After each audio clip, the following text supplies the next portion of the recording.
লাঞ্ছিতকারীদের দাবি চিকিৎসক শারমিন সুলতানা চাকরিসহ নানা প্রলোভন দেখিয়ে বিভিন্ন মানুষের কাছ থেকে হাতিয়ে নিয়েছেন লক্ষ লক্ষ টাকা। দীর্ঘদিন ধরে পাওনা টাকা না দেওয়ায় ক্ষুব্ধ হয়ে তাকে আটক করা হয়। তবে হেনস্থা বা মারধরের কোনো ঘটনা ঘটেনি। শারমিনের কাছে 50,000 টাকা দিয়েছি জমির বাবদে, কারণ জমি দেওয়ার কথা। তার অনেক সম্পত্তি জমি আছে, বুঝছেন? দান করে দেবো, গরিবের মাঝে কিছু দান করে দেবো, বুঝছেন?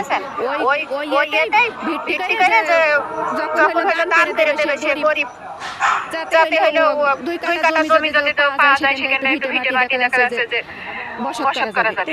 যারা আছে তাদের সবাইকে আমি বলি সবাই টাকা নিয়ে মেহেরপুরে যে অবদান আছে ওখানে আইসনে যাইতে ওখানে আমি টাকা দিতাম। এই বিষয়ে পুলিশ বলছে চিকিৎসক শারমিন সুলতানাকে উদ্ধার করে হেফাজতে নিয়েছেন তারা। বিষয়টি খতিয়ে দেখে নেবেন ব্যবস্থা। ঘটনাস্থলে